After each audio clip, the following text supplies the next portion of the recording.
Turbo and 2K show. What's up, 2K crew? It is that time of the week again, and yes, we are back. We are back. Hope everyone had a great 4th of July weekend. Hope everyone had as many digits coming out of the weekend as everyone had going in. And yes, your eyes do not deceive you. It is 2K's himself right here in the mix with me. 2K's, how are you doing? Good to be back. How's it going? We're doing awesome, man. We're doing awesome. We got a great show planned. I cannot wait to get some of your takes on some of this stuff. But yeah, ladies and gentlemen, this is, let's get to here. Let's get to the news. Let's start out. This is episode 214, 2Ks. Do you believe it? We've been doing it that long? Yeah. 214. Crazy to think about. Especially for me, I haven't been here in about 2 months. I mean, I think I've been here once in the last 2 months. Been busy here lately. Hey, you know what? The show will roll on, but it will not be the same without you. Trust me. But yeah, episode 214, 2K crew. We want to give a big shout out to everyone on TikTok if you're watching. If you're watching over here on YouTube, on our Facebook group, facebook.com/group/2K crew, or on Twitter at Turbo and 2Ks, I believe. But yes, welcome everyone. And then for those of you that are watching, go ahead and hit the like button, smash that subscribe, and If you're over on YouTube, hit the bell to get notified every time we go live. And our 2Ks, our podcast listeners have been coming back in full force. I mean, we've always been talking about they're the unsung heroes, but yeah, it is quite substantial, the increase in downloads over there. So thank you everyone for that. But 2Ks, let's start off with a little news here. I don't know in your sabbatical from the show if you saw that the Lakers drafted Bronny. Yeah. Oh, yeah. How could you miss it? You know, we've talked more about what the 55th, 54th pick in this draft than we have of any other player. I haven't even gotten to know who the first pick of the draft was or anybody in the top 10, but I've heard everything about him. Yeah, what a joke. He's gonna have a spot there because of his old man and right off the coattails of his dad, through his very, very short career that we're about to see. Yeah, I'm not expecting much out of him. He wasn't even a top 50 player in college basketball last year. So no, and it sucks that he almost died. Let's just throw absolutely. that out there. I mean, that definitely probably delayed some of the progress for sure. But here's a cool tweet I found from Super 70 Sports. And 2Ks, this is kind of cool because I forgot to send you all these prior to the show. So this is your first first peek at this. Now tell me if you disagree with this this Super 70 Sports over on Twitter. You know, if Michael Jordan was in LeBron's situation, he'd have told his kid this wasn't a make-a-wish and to fuck off because he intended to play golf, gamble irresponsibly, and win championships. Yeah. I have a feeling if the tables were turned, it wouldn't have been trying to get his son on his own team like LeBron did, where he kind of held the Lakers captive. Like, you have to take him, and I will sign this deal with you. If we're talking MJ, he probably wants his son on another team so he can kick his ass. Yeah. complete utter opposite. Now, there have been some rumblings that people are saying that Bronny deserves to be on the Olympic team already. How? He's not even close. I mean, that's just disrespect to some of these players that were drafted in the first round, were drafted in the top 10, and potentially were drafted in the top 5. Because really, I mean, those are the only kids that have a chance to make it. But I mean, we're not lacking talent in the NBA right now. We have an assload of American talent in the NBA. We're good. We don't need Bronny on that squad. Yeah. And, you know, kind of continuing on the NBA talk here, Klay Thompson, actually, when I went live last week, 2Ks, it was like the start of NBA free agency. And this nugget dropped after the show. Klay Thompson signs with the Mavs. And FanDuel tweeted out, true or false, Klay Thompson would make the Mavericks the best team in the NBA. Your thoughts on that? So, I mean, you pair him with Luka and with Kyrie and I'm pretty sure we can just say that Klay's a spot up shooter at this point. Oh yeah, he's a Ray Allen type of, not the offensive player that he was, but still a very good defender. Yeah, and you know, for Dallas, basically allowing Hardaway Jr. To move on from there and letting him go. This is a great replacement. I mean, you got a better replacement in Klay Thompson. So, no, I think that they're the favorite right now, just after that pickup, or to win it all. I don't know if I'd have them that far ahead yet. Still can't forget about the Celtics and what they got there. And I mean, the Celtics were they proved that they were Celtics paid everybody. Yes, and they proved that they were quite a bit better than Dallas in that series. And Dallas has some things, especially on the defensive side of the floor, that they have to get better at before they can compete with that Boston team. Denver's going to get better. I mean, how about the 76ers? The Paul George signing was just huge. I mean, you get Embiid healthy, if he can stay healthy. That's always been the question mark with him. And then they signed the contract with Maxey. That was a huge deal to get that in place. So there's other teams that are getting better. I don't get me wrong. I love the pickup, Klay Thompson to the Mavericks. They are going to be a team that's going to compete for a championship again. But to be the favorite right now, I can't have them that high. I'm right there with you. And if I was a good podcast host, I would have the odds up right now to tell you, what what FanDuel thinks or what the books think, but that's just not our style around here. But I would agree that the Celtics are still they have to be by far the leading favorite, just because they actually demolished excuse me everyone they played in the playoffs. Mm-hmm. Now you could argue that the East was weak and this and that, but to me it doesn't matter. And then with Dallas, their defense was terrible. Mm-hmm. And with Clay, this is an upgrade there, like you pointed out. And I think offensively, I think he'll fit in great. 100%. I mean, you got the abilities of Luka and Kyrie to kind of generate off the dribble, and you got one of the best 3-point shooters in the league just chilling over there in the corner all the time.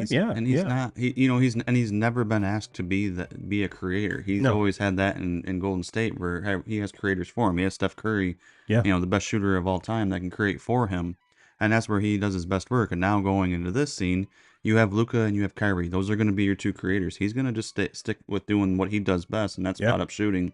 And great. I think it's a great pickup for him.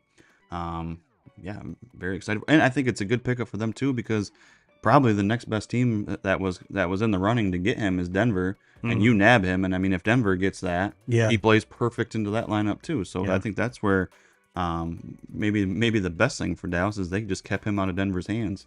I would actually want to sit down and talk with a Golden State Warriors fan to be like, yo, you guys signed Draymond and let Clay walk. In my opinion, that's the complete opposite of what you should have done. And I know hindsight's 2020, but even leading up to the season prior to him signing or getting extended, he was terrible. Yeah, with Draymond, it's just when Draymond's right and what he does for that team, as far as he can guard 5 positions on the floor, and the rhythm of their offense all runs around what he can do, and the screens and the passing, and he's a phenomenal passer. But it's the distractions with Draymond. Yes. I mean, it's what version are you going to get out of him? How many big time games is he going to be kicked out of the game in the first half and not even going to be able to play a factor in the second, or who's he going to punch next on your team at a practice? And it's just he's turned into kind of an embarrassment, I think, for Golden State. Yeah, so in my opinion, like I said, I would much rather spend the money and keep Clay there and then let Draymond walk regardless, just because Clay, in my opinion, is a way better player, always has been a better player than Draymond. Will Clay get you the triple doubles that Draymond used to? No, but like you said, he wasn't asked to do that. That was not his role. But yes, he will hit 8 to 10 threes in a game, go 7 for 9 at the free throw line during a game. So I that would be a conversation I would really, really enjoy having. But 2Ks, let's switch over to the WNBA. And it seems like every time we talk about Caitlin Clark, there's always a clip from our show that just pops off the page as compared to all the other clips on our show. So hopefully that'll continue. But did you know, just the other day, this is from Joe Pompliano, Caitlin Clark just became the first rookie in WNBA history to record a triple-double. So partner that with a tweet from Barstool Sports. Angel Reese had 27 and 10 the other night. So Caitlin Clark said, "Hold my beer," and went for the first triple-double in WNBA rookie history while beating the first place Liberty. And I think that yes, you can say that the tweet is poking fun, of course, but the fact that not only she did it, but second of all, they're beating good teams now. This Indiana Fever team is getting better. So to me, and there's been so many tweets, so many videos made about how she's a shitty teammate and this and that. And if you even saw on Twitter the response from her teammates congratulating her, I don't know where all this is coming from, 2Ks. And to me, there is not a question as to who's the better player, Caitlin or Angel Reese. It's fucking close. It's not even fucking close. And I guess kudos to Angel Reese, because I think she is pretty damn smart as far as she knows how to keep herself a very mediocre basketball player. She knows how to keep herself in the spotlight. So kudos. That's about the only compliment I can give her. And Caitlin Clark I think is on the opposite. I don't think she really wants to be in the spotlight. She just, her game automatically has put her there. She's the most relevant women's basketball player in the history of basketball, and and doesn't even want to be that. No, she just wants to play basketball, and it's just I'm honestly, I fucking have always hated pretty much all of WNBA and watching. Never have put a minute, a second, nothing into watching it, and now it's just taken over everything, and I fucking hate it more. I'm so goddamn sick of it. Like, just let it go. All right, let's go. Let's hit some baseball news before we get into the All Star teams here. 2Ks. There was a trade. The Brewers acquired Aaron Savale, and Jay Hey Kid over on Twitter added to that David Price, James Shields, Chris Archer, Blake Snell, Tyler Glasnow. Now, Aaron Savale, the Rays trade another great young starting pitcher for future assets. When will this disgrace cycle ever end? And 2Ks, let's just expand that, because it seems like they have done that for every player, let alone if they're pitchers or not, aside from Evan Longoria. You know, he seems to be the only guy that they've actually fell in love with and said, hey, we want to give you a lot of money to stay here. So yeah, one of the things that I've been, standing on a soapbox, 2Ks, is with as many teams that are quote unquote in the mix for the wild card, I would much prefer to try to acquire talent prior to the trade deadline, because A, you get their services longer. B, I completely understand that you're going to overpay for them a little bit, but if that player that you're looking for, if you wait until the deadline, now you're inviting 2, 3, multiple other suitors to kind of push that price up. So it's kind of 6 of one, half dozen of the other. Yeah. And so for the Brewers to do this is huge, because they're actually pretty darn good this year, surprisingly.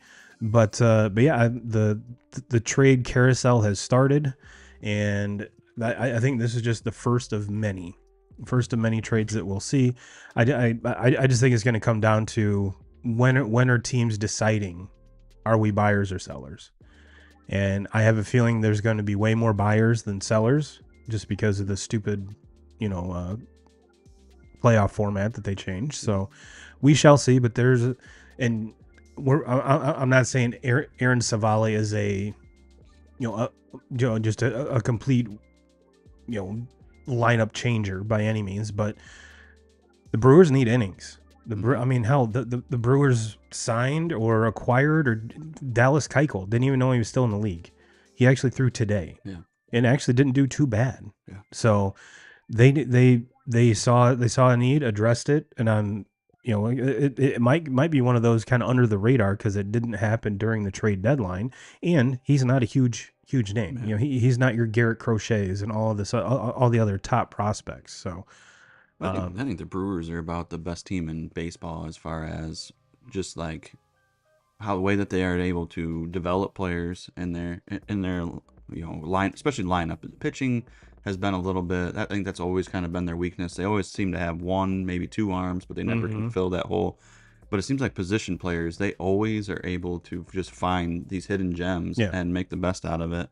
And Christian Yelich hasn't stunk this year. No, he unfortunately missed about maybe a little bit over a month with the injury. But other than that, when he's been on the field, he has been, he's not saying the Christian Yelich of old, but somewhere vastly different than where he was the past couple years, which was basically nowhere. Yeah. And nowhere. Then you turn it over to Tampa, I think all this, everything that happened with Wander kind of changes the whole that whole situation there. Not that they ever were going to be a high money team and we're going to buy guys, but I think they definitely look at keeping guys and trying to keep this whole thing rolling if the highly touted, most talked about player in that organization doesn't have what happened. Yeah. And now it kind of has spun that whole franchise just to a point where you're selling. You're not competing for anything right now. You got to sell. And it would not surprise me if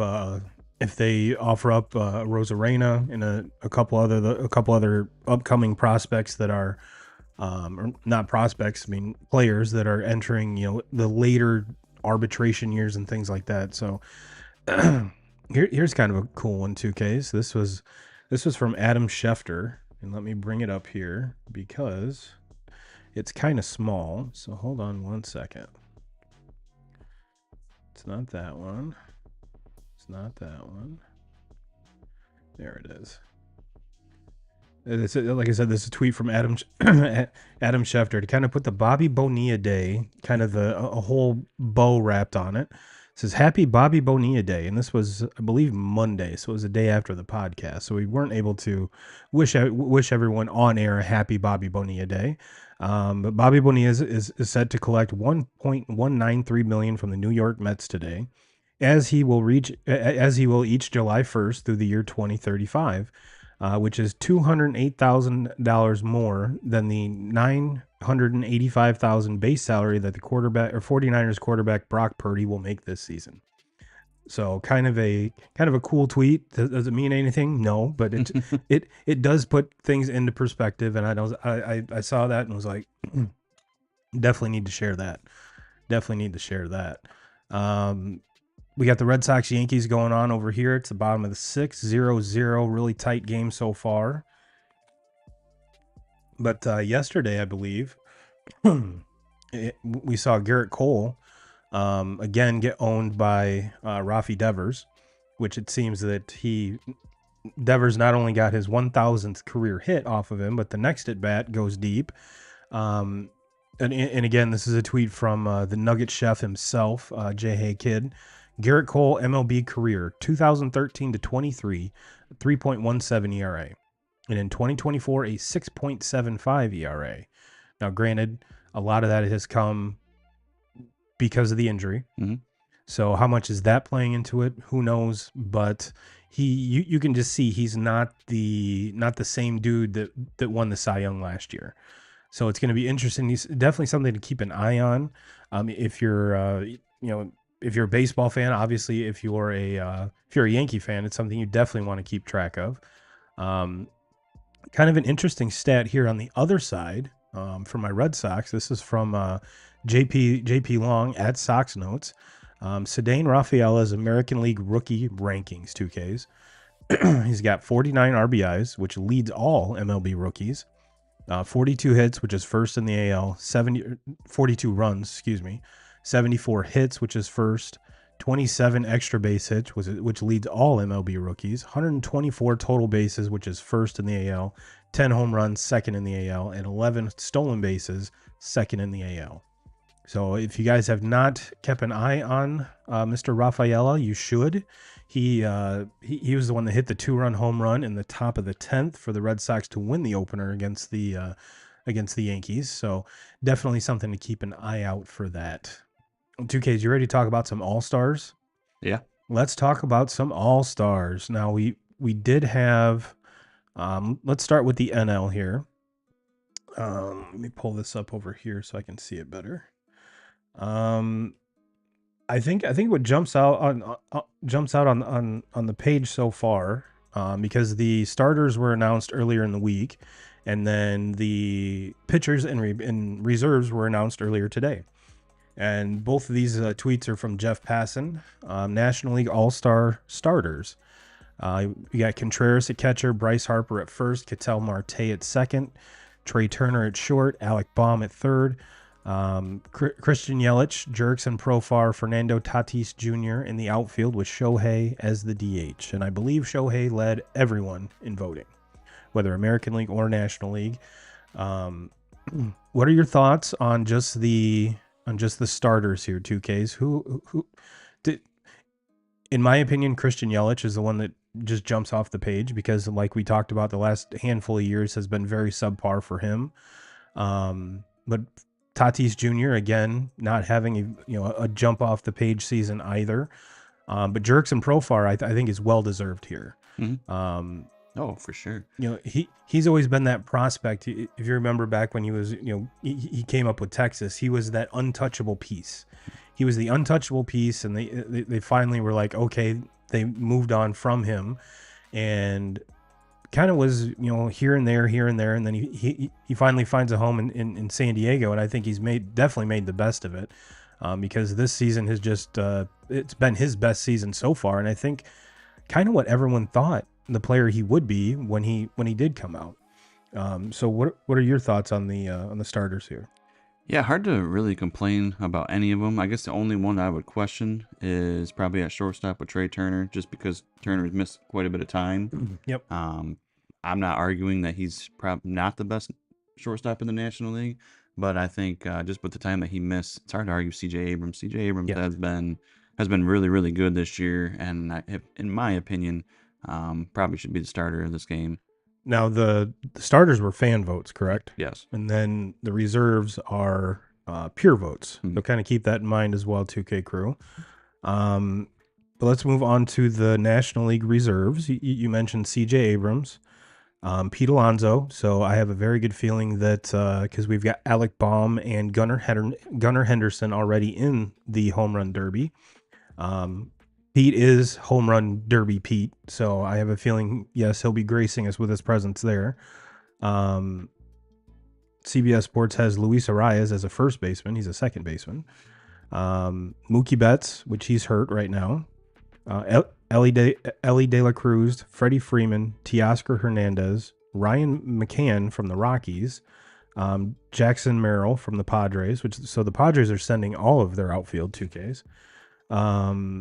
Let's see, DH, Marcelo Zuna, outfielder Heliot Ramos from the Giants, Brian Reynolds from the Pirates, who's been the hottest hitter on the planet, it seems like, for the whole month of the last half of June and going into July, as well as Will Smith, who quite arguably is the best catcher in all baseball right now.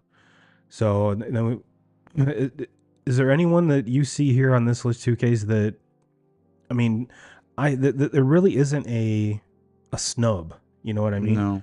And with all of these guys, a lot of them are first and second time All-Stars, which I think is awesome.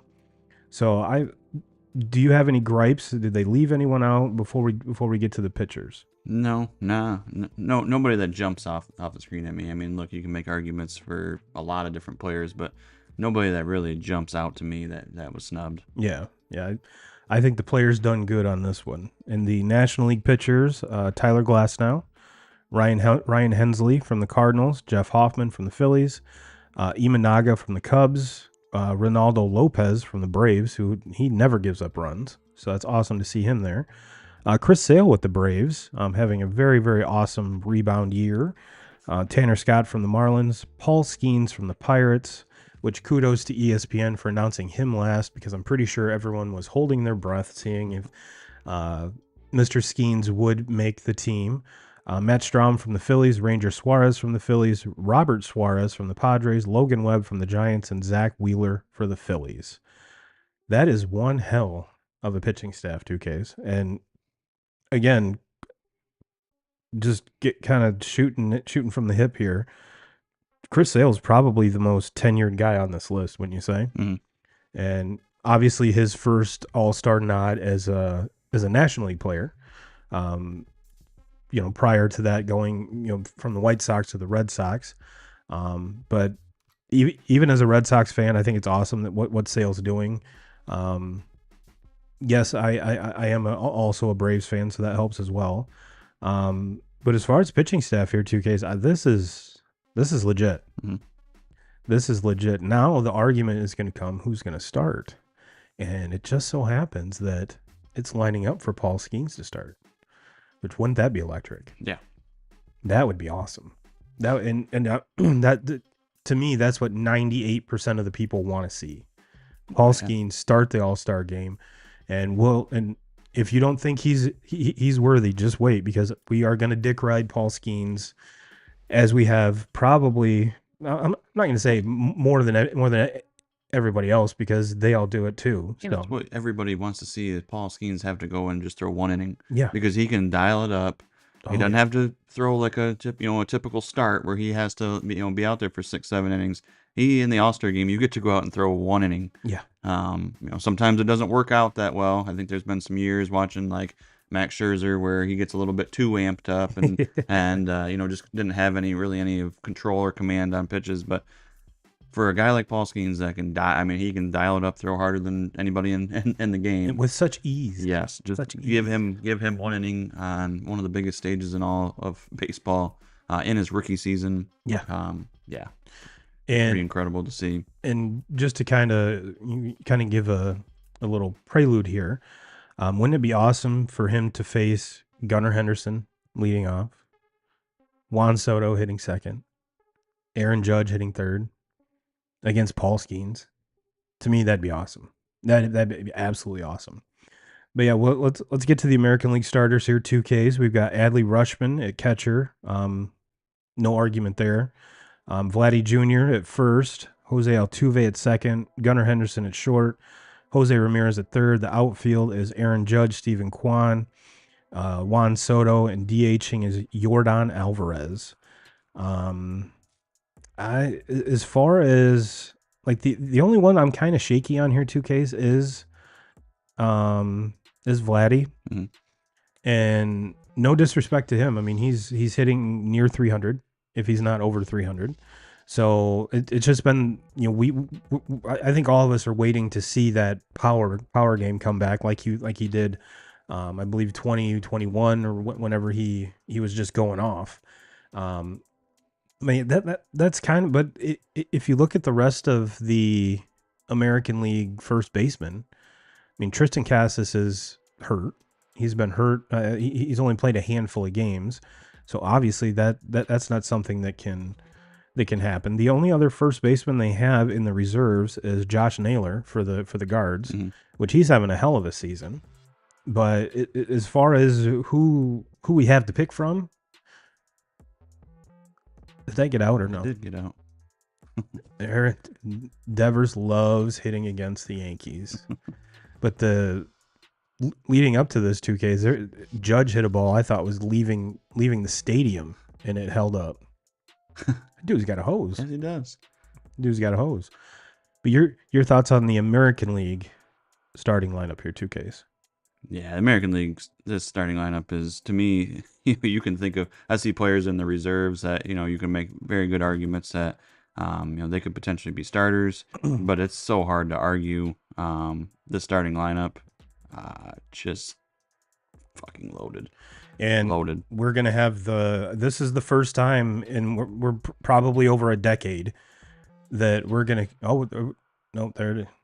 See, all the balls prior to that one, we're doing that. So thankfully Devers hit it to left and not right. But we're going to have the annual argument, who's better, Gunnar Henderson or Bobby Witt Jr., which is a debate I can't wait to have. Yeah. Because these guys are both awesome. Both deserve to be starters in this game. But getting to the reserves, Carlos Correa, Rafi Devers, Jaron Duran, who ironically enough is the thumbnail for this week's show, because I made the thumbnail and everything at like 3:30 this afternoon, so didn't even know if he was going to be on the team or not. But yeah, he leads he has the most stolen bases, triples, doubles. I mean, the dude is just doing everything. So I'm glad that he was invited. David Fry for the Guardians, Riley Green from the Tigers, which 2Ks. I watched some video on this kid. Might be my favorite left-handed swing in baseball right now. I mean, it's beautiful. It is absolutely gorgeous. Josh Naylor, we mentioned. Paredes from the Rays, Salvi from the Royals, Marcus Semien from the Rangers, Bobby Witt Jr. from the Royals, and Kyle Tucker from the Astros. I think the only guy that I would even make a case for would be Santander from from the Orioles. Yeah, the home run numbers. I think another one that I thought, because the David Fry doesn't. I'm not like I understand Stephen Kwan. He's in the starting. He's been 364 or Yeah. something like that as we speak. Very hard to argue that. David Fry though, I make a. And I know, Oakland is really really bad, but there's an argument to be made over Rooker there. I think he's Especially what close he's to been 20 doing home lately. runs. Yeah. Santander has over 20 home runs. To me, those two, I would have to put. I would say both of them are more deserving than David Fry, where we're at right now. Yeah. Maybe there's some Guardian fans out there that want to fucking argue it, but Ironically enough, the Guards have the most representation. Yeah. Which blows my mind. I mean, hey, look at their record. They know they find ways to win baseball games, and very very good team. But all-star caliber players, and the thing with Rooker and Santander there for Baltimore is this isn't the first year that they've done this. No. Like, they're two proven bats. Yeah, I'll put the starters up here for you guys and gals. So I did make a slide for that, just forgot. Whoops. But yeah, 2Ks. Let's go into the pitchers here. We got Tyler Anderson from the Angels, Corbin Burns from the Orioles, Emmanuel Clase from the Guardians. I mean, you can tell how much Guardians baseball I watch. Garrett Crochet from the White Sox, rightfully deserved. Logan Gilbert from the Mariners, Clay Holmes from the Yankees, Tanner Houck from the Red Sox, Seth Lugo from the Royals, the fireballer Mason Miller from the A's, Cole Regans from the Royals, Tarek Skubal from the Tigers, and Kirby Yates from the Rangers. And speaking of Skubal, 2Ks, he put together a fucking start today. Yeah. Damn. It's gonna get really really interesting to see how things shake out here, especially getting closer to the deadline, because teams are gonna be. I think there's going to be some teams out there. I think we're watching a team right now that's going to really be looking for a pitcher and going to be willing to give up a lot. I think Baltimore, another team in this division, is going to be looking for a starting pitcher. And everybody talks about the obvious one with the Tigers is Flaherty. They got to move Flaherty. And I think for a lot of Tigers fans, you don't want to lose Skubal. Mm-hmm. But if a team's going to knock you off their feet with an offer and send you something, similar to like what was given up in the Soto trade and on and on. Like if team's gonna be willing to do that, and there's gonna be some teams that are desperate that need pitching. I think that's something that the Tigers have to think about, because let's be honest, Tigers are a long ways away from it. I thought they were closer. I did too when the season started, and they're not.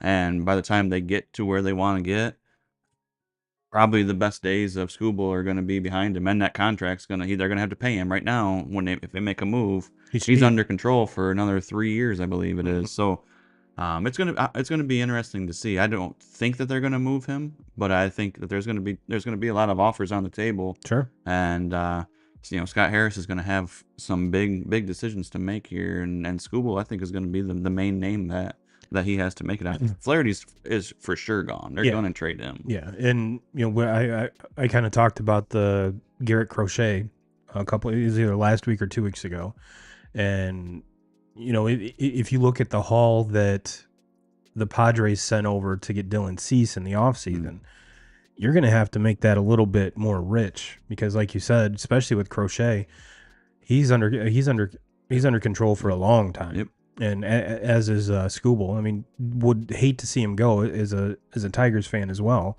But you're right, there are just too many holes and not enough pieces. And let's be honest, that offense stinks. Oh, it's terrible. That offense stinks. That's terrible. And the one thing the Tigers have been able to develop in recent years, especially with the addition of Hinch and the addition of Chris Federer as the pitching coaches, they've been able to develop pitchers. Yeah. They can't develop offense. No. So they gotta go get guys that are already there. You're not having to so much leaning on developing them. So about the only one that they've developed this far has been Riley Green. Yeah. And talked about him earlier being one of the reserves in this game, and deservingly so. But no, it's gonna be Drake Skubal, in my opinion, and call me fucking biased, whatever. I think he's the best pitcher in the American League right now. Well, hands down, he is the American League Cy Young Award winner right now. If they were giving it out right now, there's nothing to argue. Sorry, I mean there just really isn't. That's not being biased. That's just being a baseball fan, and now being a Tigers fan, you watch him probably more than a lot of people. Sure. But when he's putting up starts like he did today, wow, that is just it's unbelievable. I mean, there was one tweet that said it was video game numbers, which is true. Yeah. Just would he strike out 13, gave up like 2 hits, no, like 1 run or something ridiculous. Went, I believe, 7. So yeah, I mean, just a great start. Just a great start. Well, 2Ks, you ready to do some dick riding? Because that's what we've been. We've been pigeonholed as the podcast that dick rides Paul Skenes. But you know what? It's an easy ride. Yeah. It really is. It's an easy ride because we're not reaching for anything. We're not making up stats. We're not doing stuff or something that's completely out of the ordinary. I mean, this guy's doing it. So if call us dick riders, yes, hand up right here. I will be the first one on that list. But as far as actually, kind of justifying it, well, let's go. We already talked about him possibly starting the All Star game.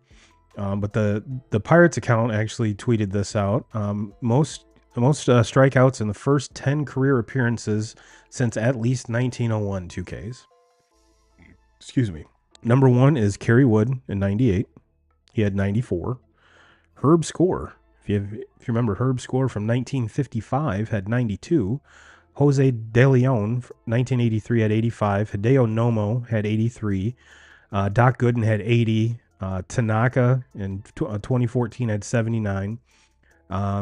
Probably the closest comparison we have to Paul Skenes right now is Steven Strasburg at 79 and Paul Skenes at 78. So see, it's 1, 2, 3, 4, 5, 6, 7. He's the 8th person to do that. So yeah, there's that part of it. Is that good? I don't know. Yeah. I don't know. Let's look at some more. This is from which if you don't follow this Codify Baseball on Twitter, you probably should, because whoever's putting this stuff out is doing very good. Paul Skenes has started 10 games for the Pittsburgh Pirates and has never left a game with his team trailing. Is that good? Is that good? I don't know. Seems pretty good to me. And here's another one. Let me grab it here so I can read it. Paul Skenes, through his first 10 career MLB starts, 5-0, 2.12 ERA, 59.1 innings pitched, 78 Ks, and a 1.01 whip. Now, 2Ks, the biggest thing coming into this, the whole Paul Skenes experience was, they were babying him. Mm-hmm. They were bringing him along really slow. AAA, just barely going 3 innings, then barely going 4 innings. They were ramping him up. Is he going to have the longevity? Ooh, damn. And I think he's kind of squashed that 2Ks. Mm-hmm. I mean, he's going 6, 7 innings every single outing. And what's even cool about this is he's doing it in a very pitch count. Like he doesn't have a high pitch count. Right. Like, if you remember Verlander when he first got up, he was trying to strike everybody out. Mm-hmm. And was, only going 3 or 4 or 5 innings because the pitch count was up. So Skenes has not had that happen. So he's obviously checked that box, right? So this is from his last start here, 2Ks. The previously mentioned Mustache Man went 7 innings, 4 hits, 2 runs, 2 earned, 2 walks, and 8 Ks. And that was against the Mets, 2Ks. And the Mets, we all kind of were shitting on all over in the offseason. They're right there in the in the National League wildcard hunt. Mm-hmm. So hot team. Skenes says, you know what? Nope. Boom. Here we go. This is what we're going to do. And I got one more here, 2Ks. Again, this is from his start the other day. This is from Platinum Cabrian at Platinum Key 13 over on Twitter. 7 innings, 4 hits, 2 runs, 2 earned, 2 walks, 8 strikeouts, 1 home run.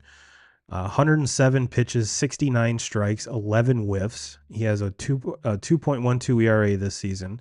He's not just the National League Rookie of the Year and an All-Star. He's a top 5 pitcher in baseball. And I wanted to end it with that because I don't think you can argue that fact.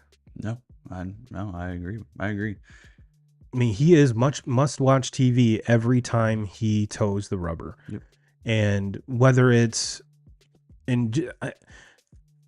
I think his personality is awesome.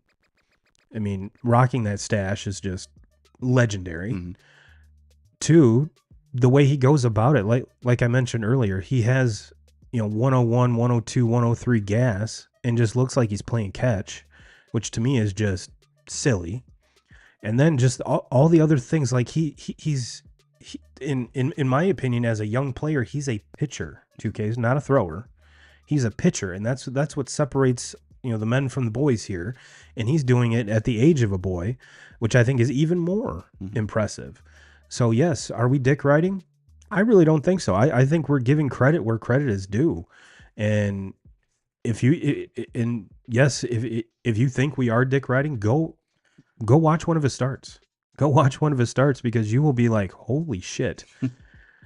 Turbo and 2Ks we're not wrong at all. No. And I mean, and in a game today, like where all of the faces of baseball are for the most part position players. We don't have the Justin Verlander, and we didn't going into this year. The Justin Verlander dominant pitcher, the Clayton Kershaw dominant pitcher that we're bigger than the offensive players. We have, I mean, we're so fortunate to have a Aaron Judge, to have a Juan Soto, to have Gunnar Henderson, to have, I mean, the list can go on for days with all these position players. Shohei Ohtani, because to me with Ohtani, it's his hitting that everybody enjoys watching. Is he a good pitcher? Yes. Is he a phenomenal pitcher? No, he's not. He's not at that level.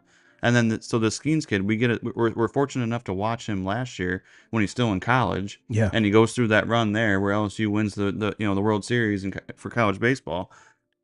Big reason because of him. Yeah. Oh, yeah. I mean, he was the guy. Dylan Cruz, you talk about him and some of the other good position players that they had, but Paul Skenes was the guy. Yeah. He was the guy that was untouchable all through that.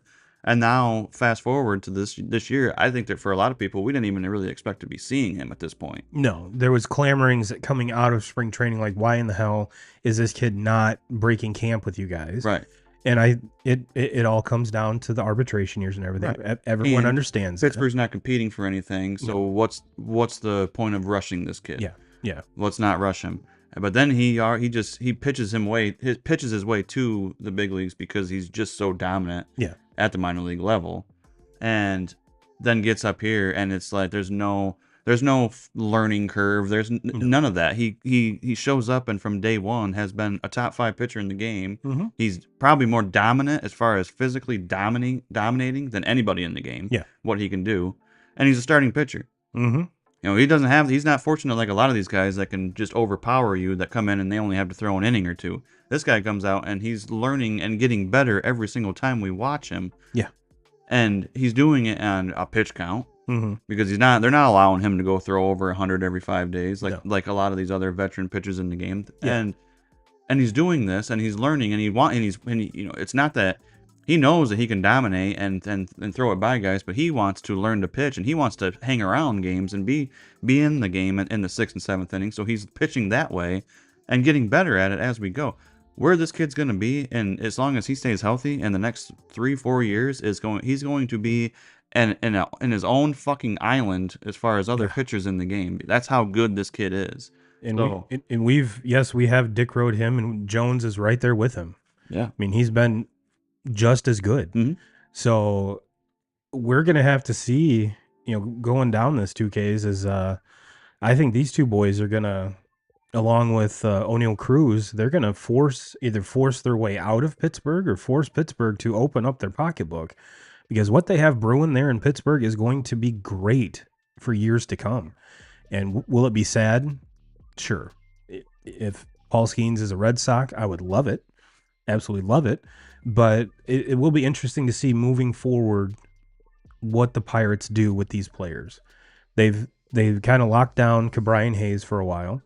And he's been the one that's kind of been, he's kind of the elder statesman of this crew, even though he's, he's only been there a year or two more than like O'Neal Cruz, and probably 3 years more than Paul Skenes. So they have the core to do it. Now it's whether they continue to add to it and keep them, a la the Orioles, what they're doing. So that's where, and they're, believe it or not, they're 4.5 back in the wild card spot, and they're 42 and 47.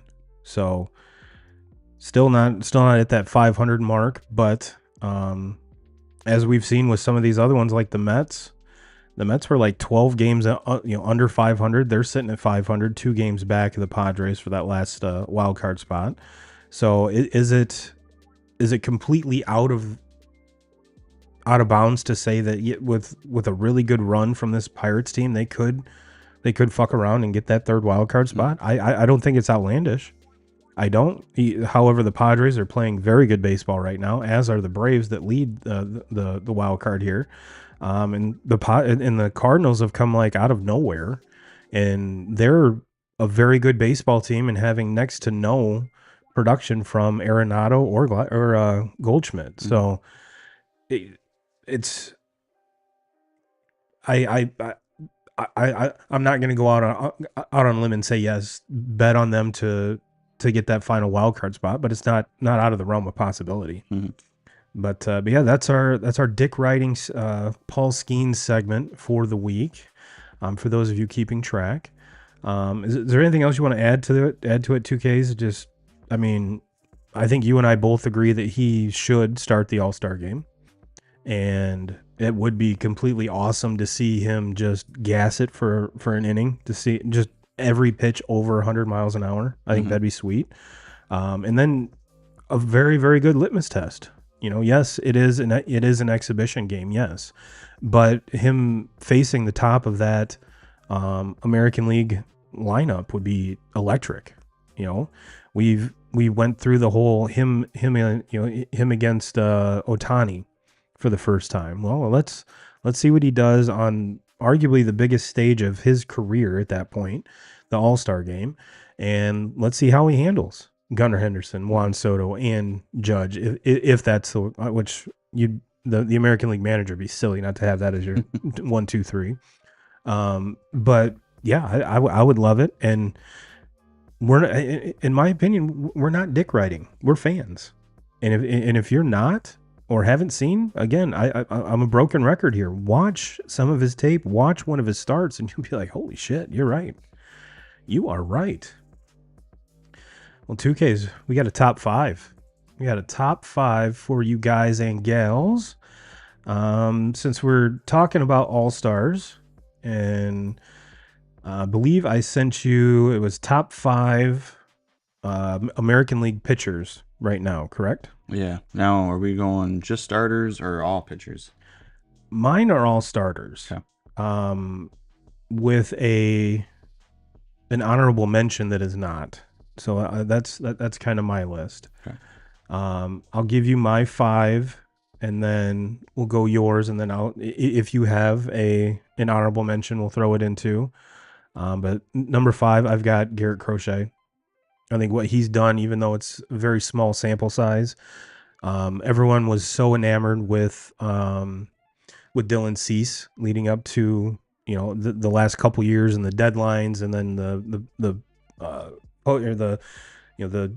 trading off season and everything. And I think this kid is even better, and unfortunately will not be with the White Sox much longer, or fortunate for him, I guess. Yeah, because that team stinks. That is horrible. But yeah, I've got him at 5. Give me Tanner Houck at 4. He's been the ace of this Red Sox team that has far surpassed anything that I could have ever imagined this team doing this season. They currently have the 3rd and final wild card spot, and it seems the longer this team plays, the better they get. And they've been doing this without Tristan Casas, which last year had the most home runs by a rookie, I believe. Didn't really get a whole lot of love in the American League Rookie of the Year, which he quietly did.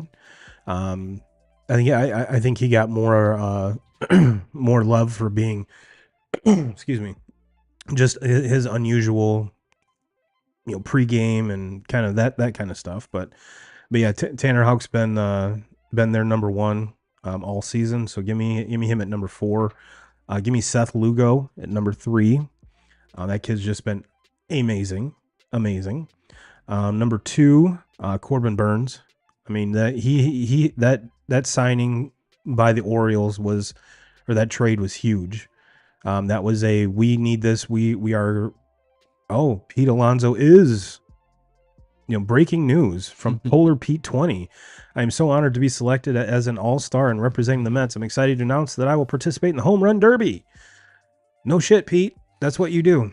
And you probably will be the favorite to win that because Pete is awesome at the home run derby. But yeah, that get out. There's Rafaela, dude. I'm telling you. For a dude that can play short and center, how often do you get that? And plays both extremely well. Get it, kid. But yeah, number 1, Skubal. I mean, he might be he's a top 5 pitcher in baseball, period. But he is, if not 1A in all of baseball, in my opinion, right now. So got a lot of love for Skubal. Who's your number 5 2Ks? Yeah, my list is pretty similar to yours. Number 5, I will go Tanner Houck. Yeah, he's been the ace for this Boston team. Been really, really good. But really has gotten nothing but better every single year, and just his young career. Now, what's even more impressive with him is that prior to the season, they were going back and forth whether he was going to be a starter or in the bullpen. And because of necessity, they moved him to the starter. Both him and Cutter Crawford were kind of slated, like best case scenario, to be in the bullpen. And both have pitched very, very well as starters this year. So kind of a quick aside there. Number 4, I'm going to go Seattle, Logan Gilbert. Love that whole pitching staff over there. ERA, really, really good. Hasn't had a whole lot of run support, and it kind of shows with his record not being as good. I think he's like a 5-5 or 5-6, or he might even have a losing record, but that's not so on him. That's just not getting any run support. And kind of Seattle's been maybe arguably one of the most disappointing teams this far into the season. Just that offense has really not been able to take off. They have a run differential of +4. Yeah.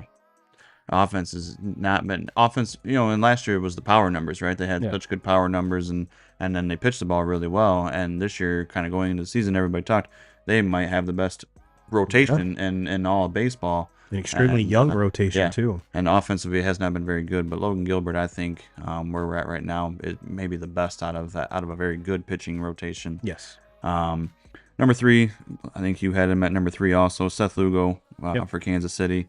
Kind of come out of nowhere, like just knows how to pitch. Not an overpowering guy, knows how to pitch, and throws a lot of pitches. Just eats a lot of innings. Does everything really that you can ask for. And a big reason in Kansas City's success that they've had this year is, for me, he's been the number 1 pitcher on that team. Number 2, Corbin Burns. I mean, if it wasn't for who we have at number 1. Corbin Burns is a top 5 pitcher in all of baseball. Huge pickup for Baltimore. I expect Baltimore to add another arm when it's all said and done. They have a young kid in Grayson Rodriguez who's on the way, who's going to be very, very good for them for a long time also. But I think that they're going to be a team that's going to be really, really in the mix of things, trying to add another pitcher, and could be the team that wins it all this year. And then number 1, Tariq Skubal. I think he can make a case that he's the best pitcher in all of baseball right now. I think there's going to be a lot of teams that are calling Detroit, trying to make a deal in the next few weeks. And yeah, why wouldn't you? I mean, you add that to a left-handed pitcher who has swing and miss stuff, and just completely dominant, and under team control for a few more years before you even have to really have to pay the guy. So. Yeah, I think it's pretty easy. I think even if we added National League and did the whole Major League Baseball, I think Skubal would be my number 1 in that also. And my kind of honorable mention is we've talked about him. We've Dick rode this guy too, and it's Mason Miller. Again, another hot commodity. Will the A's entertain offers for him? I don't know. They'd be silly not to. Again, they're another team that is terrible. Surprisingly better than last year. And I think he along with a couple other guys are one of the main differences that between last year and this year. But yes, probably will be on the move. And again, especially someone like him, where it comes into, the bullpens are used a lot different in the playoffs as compared to the regular season. So a guy like him, that what he can do brings a lot more value for a lot of teams. I mean, there's probably 29 other teams that are like, yep, we want Mason Miller too. Mm-hmm. And if you don't, then I mean, he could help any bullpen. I don't care who your closer is. So yeah, that's my honorable mention. In my opinion, he's like the only kind of standout non-starter that I would give any kind of love to, and especially considering he brings even more value too because he's so young. We've especially in the high leverage situations that he's in for as young as he is, it's another tip of the cap. You know what I mean? So that's my honorable mention. Did you have an honorable mention too, Case? If I did, I mean, he would probably be the one. You had him on your list. I didn't have him on mine, but Garrett Crochet, another one. Mm-hmm. We don't talk about a whole lot just because the White Sox are so bad. Yeah. But I think that he's definitely going to be on the move here at the deadline. He's going to go to a really good situation. He's going to be under team control, and I think that's when we're going to probably see the best version of him. Yeah, because I mean, it has to be demoralizing. Like the Justin Steele for the Cubs had went winless for like his last 13 appearances and finally got a win the other day. Why? Because he threw a complete game. Yeah. He threw I think the Cubs won like 3-1 or something stupid like that. So again, another one of the very big disappointments in 2024 is that Chicago Cubs team. So again, will they be buyers or sellers? I have no idea. But they should be way better than what their record says right now. And that big old contract that their coach got, that's not looking good. Yeah. That's not looking good.